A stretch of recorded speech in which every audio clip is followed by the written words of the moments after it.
কথায় আছে চীনের দুঃখ হুয়াংহু নদী, আর বলা যায় যে বাংলাদেশের দুঃখ হচ্ছে চট্টগ্রাম শহর আর ঢাকার নিউ মার্কেট এরিয়া। ঠিক ভারী বৃষ্টিপাত হলেই ঢাকার যে জায়গাটি রয়েছে, ঢাকার নিউ মার্কেট এরিয়া, ঠিক এখানে ভারী বৃষ্টিপাত বা বলা যায় যে অতি বৃষ্টিপাতে কিন্তু পুরো নিউ মার্কেট এরিয়া কিন্তু পানির নিচে ডুবে যায়।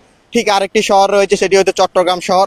বলা যায় যে অতিবৃষ্টি বা ভারী বৃষ্টিতে এই দুই অঞ্চলের মানুষগুলো সবচেয়ে বেশি দুশ্চিন্তার মধ্যে পড়ে যায়। যে অনেক সময় দেখা যায় যে রাতে যখন ভারী বৃষ্টি শুরু হয় বা অতিবৃষ্টি শুরু হয়, তখন আমরা লক্ষ্য করি যে চট্টগ্রাম শহরও কিন্তু যেভাবে ঠিক পানির নিচে তলিয়ে যায়, ঠিক নিউ মার্কেটের এই এলাকার যেটি রয়েছে সেটিও ঠিক পানির নিচে তলিয়ে যায়। গতকাল রাত ধরে কিন্তু বৃষ্টি হয়েছিল, সকাল থেকে কিন্তু বৃষ্টি নেই। বলা যায় যে দীর্ঘ প্রায় 7 থেকে 8 ঘন্টা সময় পেরিয়ে গেল, এখন পর্যন্ত দেখা যাচ্ছে যে নিউ মার্কেট এরিয়ার সামনে হাঁটু সমান পানি, এবং সেই পানি অনেকটাই ধীরে ধীরে কমতে শুরু করেছে। কিন্তু এই যে দীর্ঘ সময় ধরে যে এই নিউ মার্কেট এলাকায় যে হাঁটু সমান যে পানি রয়েছিল, ঠিক সেই পানিতে ভোগান্তিতে পড়েছিল এখানের সাধারণ মানুষ এবং নিউ মার্কেটের ব্যবসায়ীরা। ঠিক আমরা দেখতে পাচ্ছি যে যখনই এখানে পানি কমতে শুরু করেছে, ঠিক দেখা যাচ্ছে যে তখনই এখানের চারপাশের যারা বাসিন্দা রয়েছে তারা বাসা থেকে বের হয়েছে এবং যে যার কর্মস্থলে তারা রওনা হচ্ছে। কিন্তু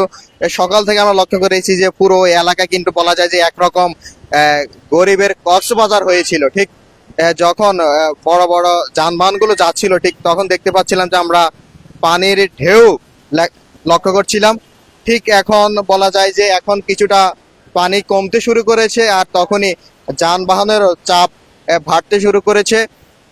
এবং বলা যায় যে এখানের মানুষজন সবচেয়ে বেশি বিপাকে পড়ে এই বৃষ্টিপাতে, যখন জলাবদ্ধতা সৃষ্টি হয়। এবং তারা জানাচ্ছে যে শুধু এতটুকু রাস্তা পার হতে তাদেরকে দ্বিগুণ ভাড়া দিতে হয়, এবং হচ্ছে যে অধিক ভাড়া দিয়ে তাদেরকে যাতায়াতের এই রাস্তাটুকু পার হতে হয়।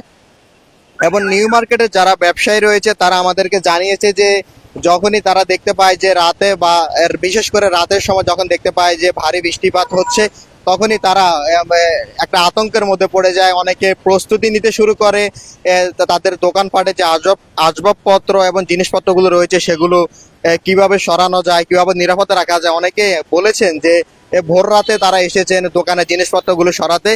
এই দীর্ঘ সময় ধরে তারা এমন ভোগান্তির ভিতরে তারা পড়ছে, এবং এই ভোগান্তির ভিতরে এই এলাকার বাসিন্দারা তারা জীবনযাপন করছে।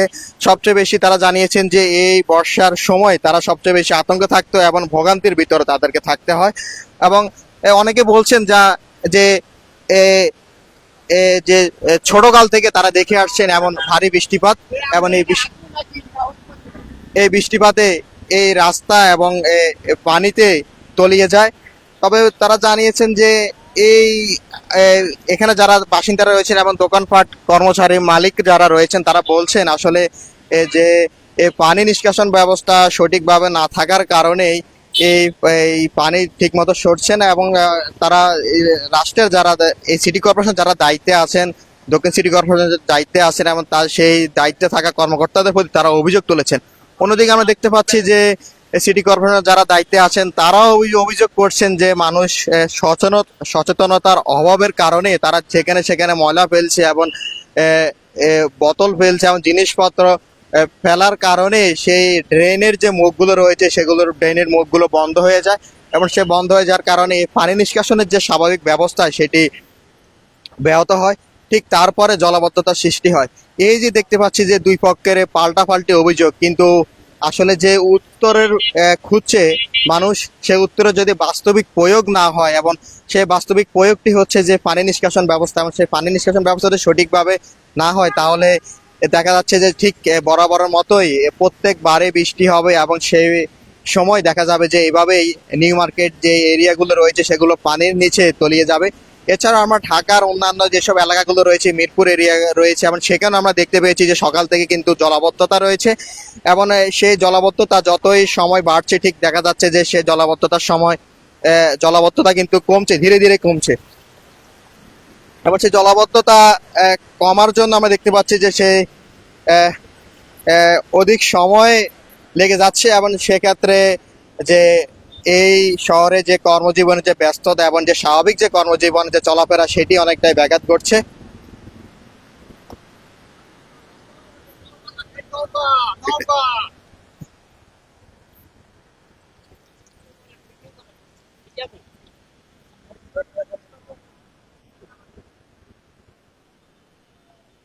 নিউ মার্কেটের ভেতরে বিশেষ ব্যবস্থায় পানি নিষ্কাশন করা হয়েছে এবং সেখানে আমরা দেখতে পাচ্ছি যে নিউ মার্কেটের ভেতরে এখন পানি নেই। তবে অনেক ক্রেতা তারা সকালে এসেছেন, তবে তারা জানতেন না। তারা সকালে এসেছেন, এসে যখন যখন তারা দেখতে পেয়েছেন যে এই এই পুরো নিউ মার্কেট পানির নিচে তলিয়ে গিয়েছে, বা তখনই ক্রেতারা আর মার্কেটে প্রবেশ করার সুযোগ পায়নি। এবং বলা যায় যে এখানে ক্রেতা যারা রয়েছেন তারাও কিন্তু ভোগান্তিতে পড়েছে, এবং সে সাথে ব্যবসায়ী যারা রয়েছে তারা তো রয়েছে।